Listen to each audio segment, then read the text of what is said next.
Morning, everyone. We are in Mishna Sheni, Perek Gimel, Chapter 3, Mishna Ches, Mishna 8. So, yesterday we were talking about situations about the wine press in the wall of the city, in the wall of Yerushalayim, and where it extends out to, and what kind of status it has. And now, continuing on that, on a similar subject, Marna discusses different chambers that were built in the Beis HaMikdash, in the temple. And in the Beis HaMikdash, you had the Azara, or the Chatzar, the courtyard. It was surrounded by a wall. And outside of the wall of the Chatzar, you had the Harah, what we call the Temple Mount. The Chatzar had a higher level of sanctity than outside. The courtyard had a higher level of sanctity than outside the courtyard.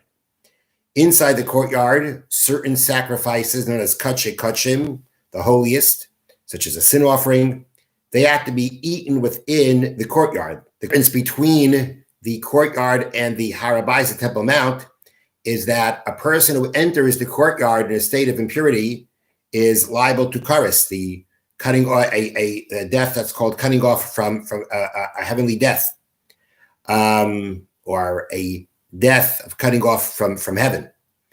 But if you're impure outside of the courtyard, you may not be able to be there, but it wouldn't carry such a severe punishment.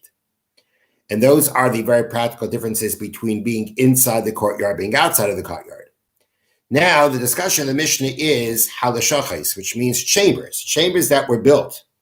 And the chambers were built in a way that they would start in the wall. The opening may be, they would start in the wall, or it could be partially inside the courtyard, partially outside of the courtyard. And the question is, what status do those chambers have? So the Mishnah says like this, which literally means built in sanctity, or in the holy part, and open to the chol, the unholy part. Now, the Harah, the Temple Mount, which is the area outside of the Chatzar, is not unholy. It's just not as holy as the courtyard, and the Mishnah therefore refers to as chol, as the unholy part. But that's the way the Mishnah distinguishes between in the courtyard and outside of the courtyard. So if we have a case of a chamber that's Benuyos B'Kodesh, that's built in the holy part, that means that the interior of the chamber is inside the courtyard, but they're open towards the outside. That means that the door, the opening to the chamber, is located outside of the Chatzar, while the chamber itself, outside of the courtyard, while the chamber itself is located inside the courtyard. So what status does this chamber have? Says the Mishnah,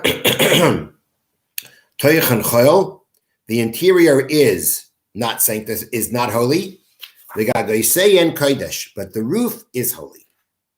That means is that the interior really follows the doorway. Where the doorway is, where the opening is, or what it opens out into, that what the interior opens out into, that's what determines what the status of the interior will be. So in this case, where the opening is located outside of the Chatzar, so therefore the interior is, although it's located in the courtyard, the area of the courtyard, it doesn't have the sanctity of the courtyard because its opening is outside the courtyard. But that's the interior of the chamber. The chamber also had a roof. And here we say, the roof is considered sanctified. Why is the roof considered sanctified? Because the roof doesn't follow the doorway like the interior. It follows where it's situated. And the roof of the chamber is considered situated in the courtyard because that's where it's actually located, and therefore it is considered part of the Chatzar, and therefore you'd be able to eat those kinds of karbanos that can only be eaten in the courtyard there. But it's important to know that there is a very important condition, a very important detail about this roof that we say is considered in the courtyard, and therefore is sanctified like the courtyard. And that is, and I'll read to you here from the notes. The Mishnah refers to roofs that are level with the floor of the courtyard. That's the only time the courtyard will be considered. I'm sorry. That's the only time the roof will be considered part of the courtyard. The roof of the chamber has to be level with the courtyard. Since the Temple Mount was a hill, it was possible for a chamber to be hollowed out of the ground beneath the courtyard, so that it opened onto the side of the hill, which is outside of the courtyard, but its roof was at the level of the courtyard floor. Such roofs are considered part of the courtyard or sanctified. That is when the Mishnah says that's called in the courtyard. It's level with the courtyard, and it's level with the courtyard because the chamber is really below the courtyard. So the roof of the chamber is level with the courtyard. That's considered in the courtyard, and therefore it's going to be sanctified like the courtyard. Okay. Now, a roof that is higher than the floor of the courtyard, though, a roof that is higher than the floor of the courtyard has no sanctity, for the upper floors and roofs of the temple rooms have no sanctity.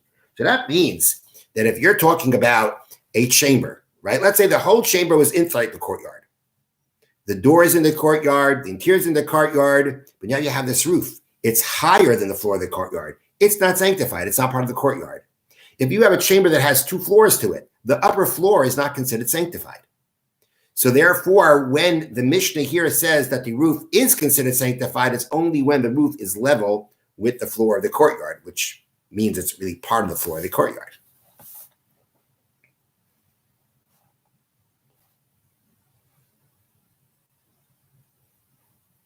Okay.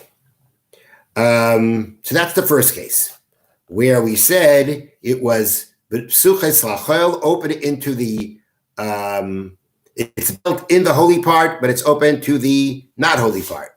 Now, a different case, the other way around. It's built on the Temple Mount area. That's where the interior of the chamber is. But the opening is in the courtyard. In this case, the interior is going to be holy, is going to be like the chutz, like the courtyard, because the doorway is in the courtyard, and therefore the interior is open to the courtyard. The interior follows the opening, and therefore it is considered holy, while the chamber is outside, and the roof is outside, it's going to be unsanctified. Now let's say you have a situation like this, where it's built in both the holy part and the not holy part. That means the chamber extends through the wall, and part of it is inside the courtyard, part of it is outside the courtyard. And it's open to both. There's an opening, there's a doorway on each side of the chamber. You got one doorway that's in the chatzer, in the courtyard. You got one doorway that's outside of the chatzer. So basically, everything's even here. In this situation, the interior and the roof will both follow the same rule. The same law, but the same status. Whichever part is in the holy part, in the chatzer, that is considered sanctified.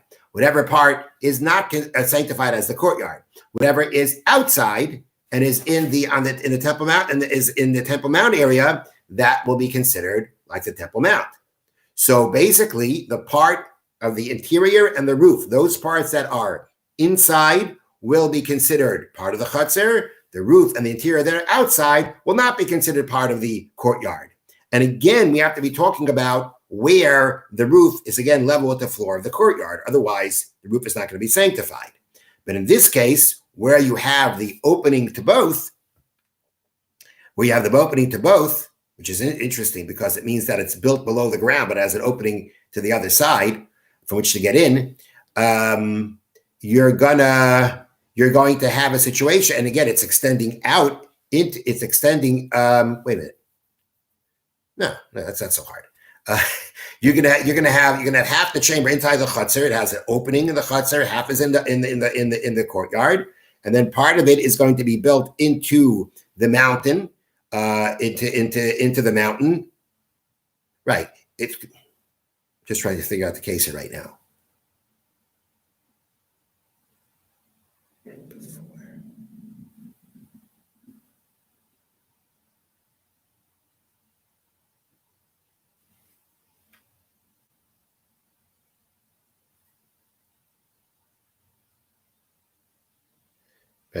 right. At the same time, whatever the exact structure is going to be, I'm just trying in my mind to figure out what it exactly looks like. In this case, where you want to say the interior is inside and the roof is inside, again, the roof has to be level to the ground of the courtyard. Has to be level to the ground of the courtyard. I guess this chamber is really below ground on both sides. Inside the chutzer, it's below ground, and it's hollowed into the Harah, into the Temple Mount area, and so the whole chamber, the whole interior is underground, but part of it is in the chutzer area, part of it is in the Temple Mount area. That's what I'm assuming for it to make sense.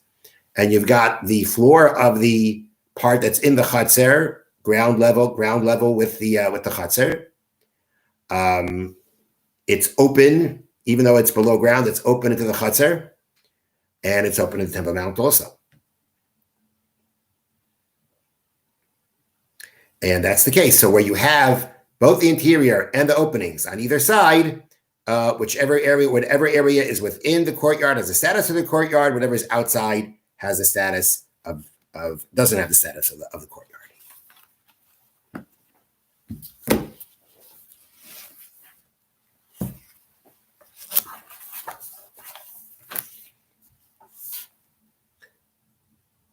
We are in the Chavetz Chaim, Laws of Lashon Harah, Klal Dalet, Chapter 4, Paragraph Ches, Paragraph 8.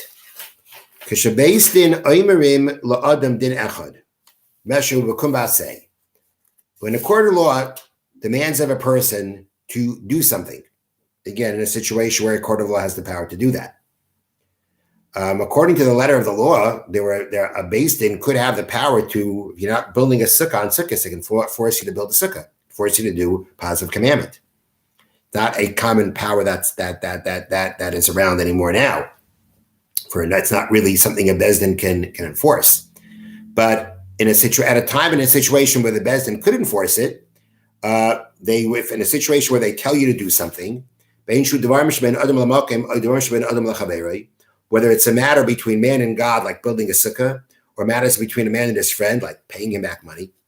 And he absolutely refuses to heed the beis din's command. And he doesn't have a reason why he's not doing it. It is permitted to tell others about this wrongdoing on his part, that he has refused to listen to the beis din. We can even inscribe it in a memorial book. It'll be there for all generations to see. That's how serious it is when a person refuses to comply with the rabbinical court. Now, let's say he gives excuses. And now it's really, and these are excuses that, it's really how true these excuses are really something that no one can, there's nothing obvious. It really depends on what's going on in his heart. Is he being truthful or not? Dinoi kach. Then the law is like this. If the beis din surmises that this is not true, he's only saying it to push us off. We are not obligated to believe him. And we can tell others of what he did wrong or inscribe it, as mentioned before. But if, let's say, the matter is a suffix, we're not believing him, but we really can't say that it's not true. It's a suffix, it's a doubt in our minds. Then it's forbidden to tell others about the fact that he is refusing to heed beis din's directive. Have a wonderful day.